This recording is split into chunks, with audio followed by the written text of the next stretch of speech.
I think sometimes we find convenient to forget. These are lines which great masters and saints have told us, eons after eons, ages after ages, and this is the truth. But we get so involved in doing our own thing, we put these aside, these lines. I have to do this, even to the extent I have to find God, So we need to remember, where is this strength coming from? God is the source of all life, of all strength and energy within us. Without Him, we are nothing. It's immediately when we think of these words, we think of Yogananda's stories. I'm sure you've heard of that story where Rajshri Jankanand, who was one of his foremost disciples, and Yogananda one day tells him, remember where your power comes from. And what does Rajshri say? Very humbly he says, yes, Master, I know it comes from you. We cannot really exist without this power within us, without showing that gratitude to that power within us. Yogananji was fond of going for movies. Sometimes we take it as an excuse, as ourselves also, of going for movies rather than, doing the stuff that we are supposed to do. But he would go very differently for the movies. He would go and sit there, and if the disciple commented on the movie, wow, such a great scene, it's such a lovely movie, isn't it, Master? And Yogananji would say, I am not looking at the movie, I am looking at this light which is coming from the projector room, because this light is what is falling on the screen and making all of these actors and objects on the screen. And that is what you all are also. You are God's light. You are not this body, mind, this form that you think you are. You are this light. Repeatedly he would tell his disciples that you are God's light, and I see that light within you. And we need to open up with gratitude, always with, removing those winds of delusion which keep us tied. I am the body and I'm doing this and I'm doing that. We need to get over that. We need to realize who we truly are. The more that we realize, more of this God's power, this grace can flow through us, the more that we recognize. Because really, if you think about it, what can we as individual bodies do? With our individual mind and strength, what can we do? I sometimes, very seldom cook, but I'm like, I made it today, I made the food and I make sure the whole house knows that. And can I even make that one chapati? But think about it. Can I even make that one chapati? To get that chapati, I need the atta. And where has that atta come from? How many farmers have spent their time tilling the land, sowing the seeds, looking after the crop, cutting, harvesting, then transporters taking it to the mill, getting it ground into that flour, and then hundreds again, transporters involved, middlemen, retailers, finally wholesalers, and they come to our store, the Kirana store, where our helper or the delivery man finally gets it to our kitchen in that little thing, and we mix a little water. We can say the same about the water. Where did the water come from? I didn't produce it. How many people were involved in getting that water into our kitchen? Then I happily mix it in the vessel. Did I make that vessel? How many thousands were involved in making the vessel, the gas stove? And then at the end, I finally managed to make a round chapati, and I say, wow, I've done it. But have I really made those vegetables, those rotis really? What is our real strength? Not really there. So, I think if I can even say that 0.01% of what I cooked was actually my doing, I'd be very happy. We are actually, like the master says, like the waves of the ocean. Do the waves really have an identity without the ocean? So are we like that in the ocean of spirit. And we have to recognize and realize that. What does this person who recognizes this, who abides in God, in his supreme self, look like? So let me quote this from the Gita, the essence of the Bhagavad Gita. Swamiji has translated the verses, "The tranquil sage who has conquered the lower self abides ever in the supreme self. He views with equanimity all the dualities, cold and heat, pleasure and pain, praise and blame. He views with equal mind a clod of earth, a stone, and a bar of gold.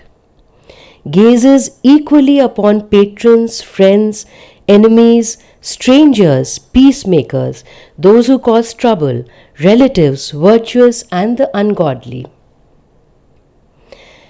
The one that who abides in his self accepts with equanimity whatever is. To him, all things and all creatures are simply plays of divine light and shadow on the screen of duality. He reacts appropriately to all, virtuous and ungodly, but in his heart he sees both as aspects of the eternal drama of God." But sometimes this is a little difficult to follow, even-minded and cheerful, grateful for whatever we get. I've been wanting for a long time to start walking, which everybody tells me I need to. So just a few days back I started walking, and right here is a very beautiful park behind the ashram where I started walking. And the first thing as I enter the park, I see two dogs. Yeah. One dog is quite happily, he's a stray dog, rolling about in that grass which is, a little high and soft, and plants are there. So he's really looking, actually the weather was nice, he was looking like he's really enjoying himself. And who's watching him?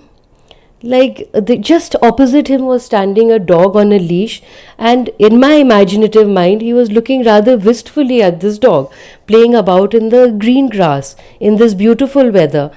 And I was imagining, what is he thinking? Because that's what struck me, that my God, look at him, he can do anything he wants in this beautiful garden, rolling about in this mud and this greenery around him, and he just is so free.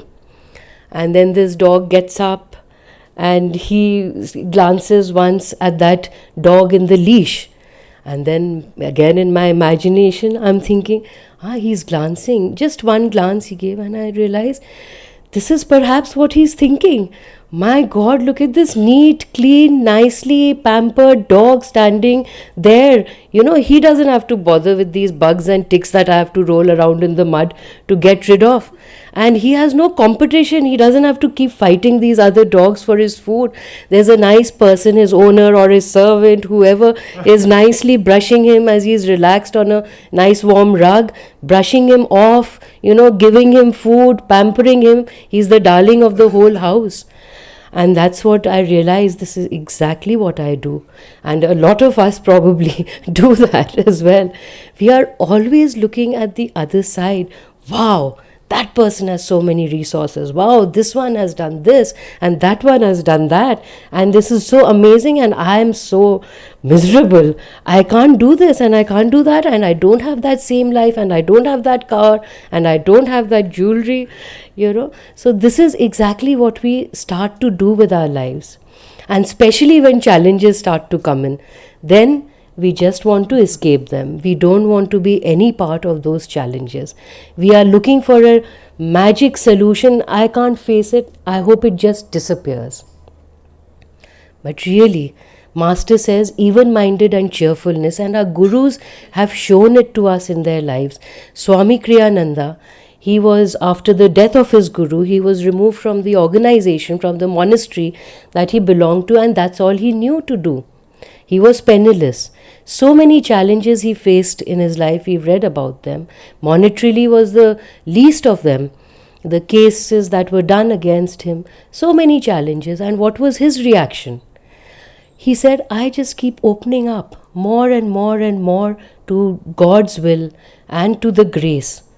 And one would think, what grace? What is this? The more challenges he had, the more grace and Guru's consciousness he felt flowing within him. Because he said that an easy life is not a victorious life. Because he knew that the more the challenges that he gets, we get, we will grow. This is a chance to grow. And we have to recognize that as the grace of God.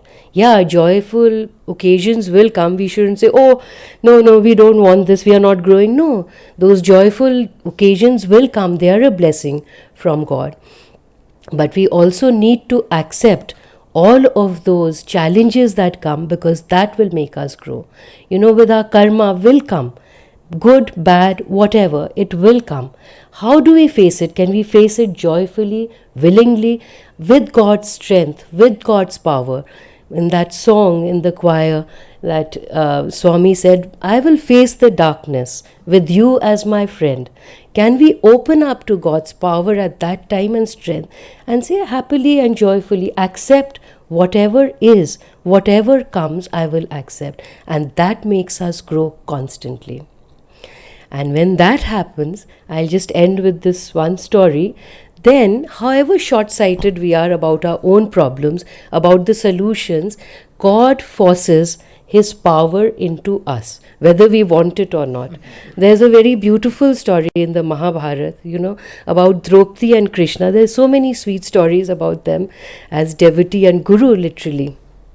So, Duryodhan is always plotting against the Pandavas, right? And the Pandavas now are in the forest with limited means. So, Duryodhan decides, let me send Durvasa Rishi to them. The one who is known for his anger and cursing abilities. So he says, let's send him there.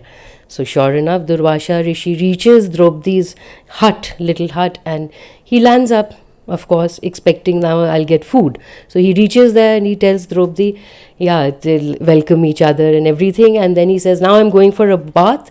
We are 100 of us. Just make sure there's enough food when I come back. And Draupadi is like, we've just eaten. Anyway, 5-7 of them would have eaten. And she's like, there's no food, not even a morsel of food. What do I do? And she's just so worried, because now when he comes back, we are finished. All of us are gone, because he's just going to curse us. And then suddenly Krishna appears and he's like, oh Draupadi, I'm famished. Draupadi says, what? No, go away. I don't even want to talk to you. I have no food. Do you know so much trouble I'm in? But Krishna says, no, you must be having some food. She said, we've just eaten, there's nothing. No, please look. There must be something that's left. So anyway, she refuses. I think Krishna only goes into the kitchen, finds a vessel, one small drop of food, one dana, one grain of rice is there. He eats it, he burps. And those 100 disciples of Durvasa suddenly burp wherever they are having a bath. They are done. And they disappear from there, because they feel this woman must have made so much food, but we can't have it. Let's just quickly escape from here. So do you see how Krishna just literally forced himself into her life and changed everything that was happening to her? So when we abide in that consciousness of God, when we are in the presence of God constantly, things do magically disappear. Thank you. Jai Guru. So, for those of you who don't know, I have recently been given the divine assignment, if you will, to help build one of our Living Wisdom high schools in Palo Alto. And I couldn't help but identifying a little bit with that story about Krishna and Draupadi, except for I feel that sometimes being a high school teacher, I get to play the role of Krishna. And it was very dear. The first encounter I had with the high school, I was asked to go on a backpacking trip with them. And we embarked with about 13 students at the time of varying ages and physical power and will. And I had never met them before. So as they shuffled me into the van, I'm shaking hands, learning names, trying to figure out the dynamic of a group. When we got to the mountains, we began trekking, and immediately the strong, athletic children were right in the front, leading the charge. And I really enjoy exerting my will. So I found myself at the front with all the athletic boys, enjoying running ahead of everyone else. And then I began realizing that there were some stragglers. And of course, my purpose on this trip was to try and help. So rather than entertaining my own whims and fancies, I thought, oh, Keshava, you need to do your duty and go back for those other children. And I went back, and my other co-teacher, Shama, went to the front of the group and had the glory and the fun of leading the charge up the mountain. And I turned around and I went with the stragglers. And they were careening side to side with their backpacks, groaning under the oppressive load of 10 kilos. And what was so entertaining was they wanted nothing to do with me. Just like Draupadi in that story said, "Krishna, leave us alone." And I showed up behind these young boys, and I put my hand on the back of their backpacks, and I started picking them up. And just they could feel the straps of their backpacks getting lighter and lifting them up. And I kept telling them, "Come on, boys, you can do it." And they kept resisting me, and I shoved them up the mountain. And at one point, they literally just collapsed. And I wanted to prove a point to them, so I picked up both of their backpacks, one in each hand, with mine on my back. And I said, "Come on, boys, if I can do this, you can certainly walk with me." And I started running up the hill as fast as I could. And it was very charming because they sort of resented me for it, because I was demanding that they put out so much more energy than they had thought they possessed. But actually, by the end of the trip, what was very dear was the one boy who was so devoid of willpower that he was struggling in his life, so struggling, because for years, the only thing people had ever told him, his family, his teachers, his peers, was that he was stupid, was that he was useless, was that he was worthless, that he would amount to nothing, that he had no qualities, no talents. And so if you were told that for a decade as a young boy, why would you bother? Why would you bother trying? Why would you risk failing? Isn't it safer just not even to try? But by the end of that trip, for the last 7 miles, I had my hand on his back, and I forced marched him down the mountains. And the whole time I told him of how great he could be. I told him about how strong he could be if he only realized it. And what was amazing was for the first 3 or 4 miles, I felt like I was pushing a car with an emergency brake on. I felt like he was leaning backwards into me, and I'm just pushing my hand on his back the whole time. And then suddenly he started walking ahead of my hand. But I kept my hand up nonetheless. And I asked Master, "Bless this boy. Let him find his will. Teach him his own inner power." And then suddenly the distance between my hand and his backpack started growing. And growing, and growing. And then once he looked back and he said, "Do I have to wait for everyone else?" Because he realized he was now in the front. "No," I said, "go." And he said, "How will I know when I get there?" I said, "Don't worry, just go." And he started walking. And what was amazing was what a victory it was for him to arrive at our destination, not last, not being drugged by his teachers, not being the butt of all the jokes of his peers, but victorious, first. And that really began changing his life. He began recognizing that maybe I am worthy, maybe I am my own person. And his life began to change. And coincidentally, so did mine, as that was the beginning of my role at the school. But just like that story, sometimes Krishna, the Lord, comes in and says, "Time to walk." Puts his hand on your back. "Lord, I'd really rather not. Please, is there anything else? Maybe we can stop for an ice cream instead." And he's going to push us up that mountain. But I was also thinking about this topic, how to attract God's grace. Because sometimes it can feel a little abstract and a little daunting, doesn't it? We're sitting there in our meditation thinking, I'm feeling inspired. Is that grace, or is that the chai that I'm smelling? It's hard to tell. But so how do we know when God's grace is coming to us? Well, sometimes, as we learn in the Hermetic doctrine, as above, so below, we can actually gain some comfort by just the examples that God gives us in our human lives. And again, I was thinking to my time with these young teenagers, as I work very personally with them. It's actually, Shorjo pointed out, he said, what you are doing is more like the ancient ashrams of India, where the students would come and they'd sit with the one teacher under a tree all day long. And that's what we do at this school, that I'm with these children for 10 hours a day, 5 days a week. I'm probably the number one person that they see in their entire lives right now, which I really enjoy. And I think they do too.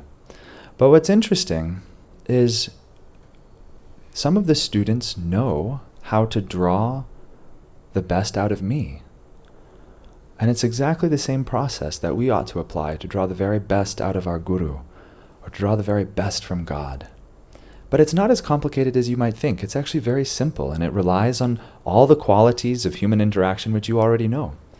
I have one student who, at the end of our year together, I told her, you can write an essay on any topic. We've read lots of books, we've discussed lots of literature. You can write me an essay on any topic. It can be creative or critical. And the paper turned up on my desk that said, salient lessons that I've learned in Keshava's English class. I thought that's interesting. And her opening paragraph, she basically said, so it turns out Keshava was supposed to teach us English, but I think that was actually just a ruse. And underneath all of it, I think he's been trying to teach us how to live. And she went on to detail all of the more enduring life lessons that she gleaned through our discussions.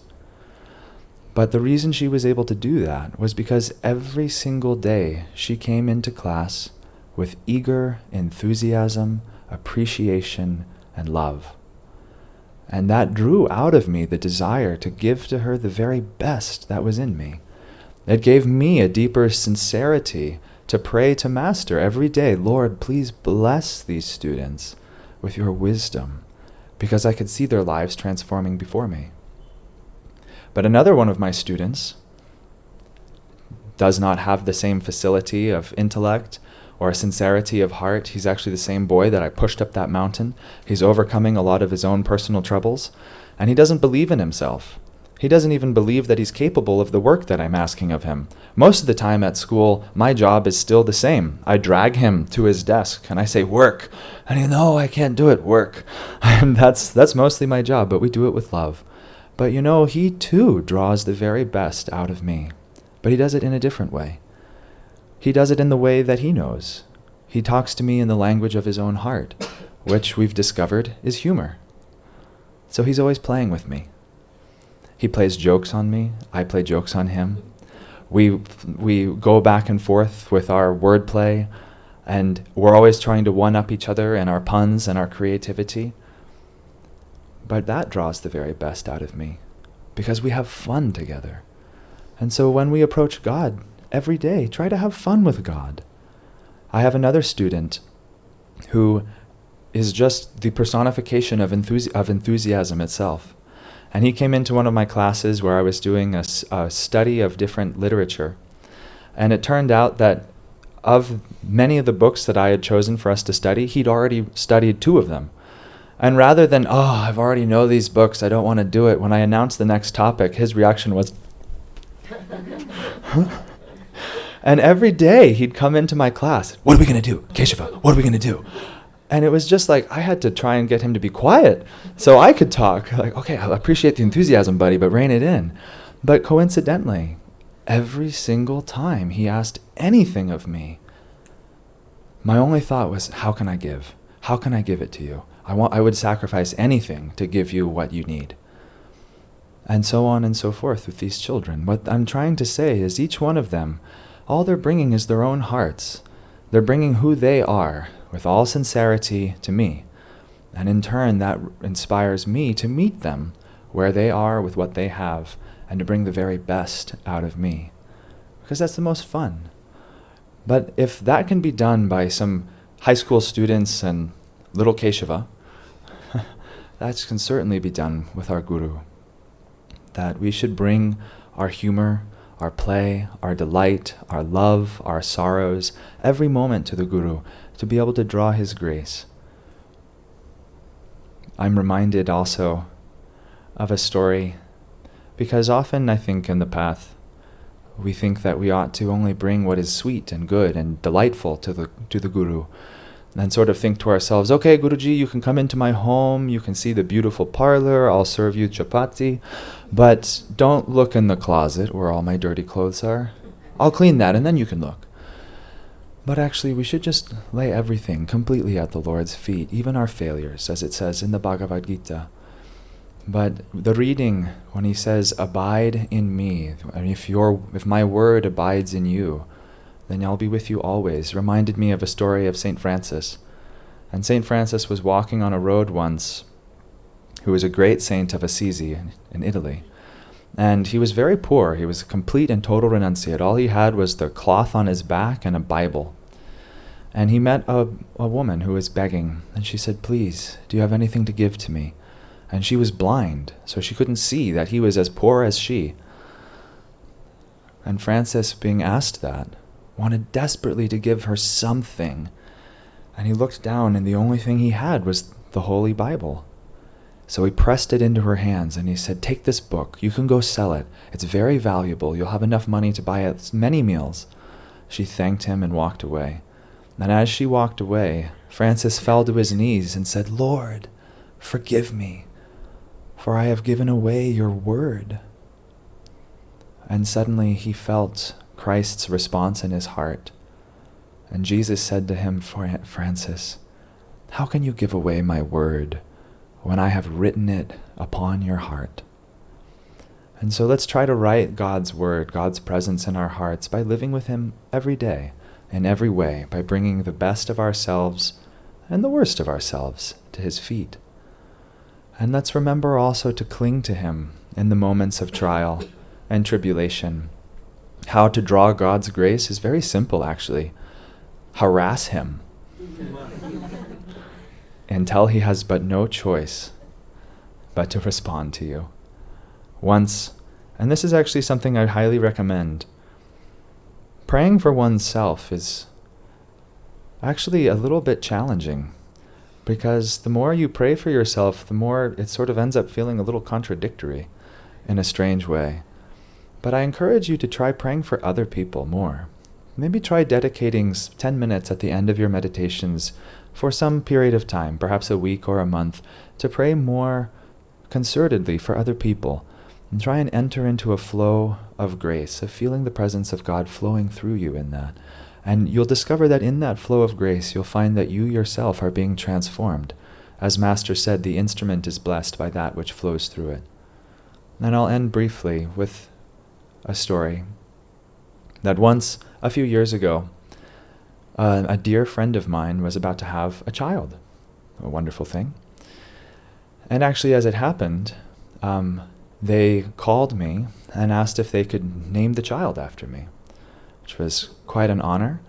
But they also told me that there was a very high chance, per some scans, that the child would be born with a lot of defects, perhaps a faulty heart, mental deformity, and that the child might not even survive a few months after delivery. And they said, "We'd like to name the child after you, but they may not survive. And if they do survive, they may not have a very rich life. Is that all right?" It was very interesting. I remember distinctly where I was when I received that phone call, and I thought, in that moment, I felt that there was a strong soul connection between myself and that child, and that it was part of my duty to help that child. And I said, "Please, it would be an honor."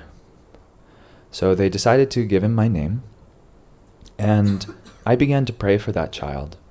But now here's something that I took from Swamiji's guidance, which is I didn't pray for anything in particular. I didn't say, "Lord, here's exactly what I want, and I want you to give it exactly to me as I've said." But rather, I just asked Master and our lineage of gurus to be with him. Because I don't know what his karma is. I don't know what purpose all these things will hold, but I know that God's grace is always good. And so I prayed very sincerely. And then as it happened, I actually went again to the mountains. It would appear that today's satsang is bookended on both sides by stories from the mountains. But I suppose we are a descendant from the Giri branch of Swamis, so it's only fitting.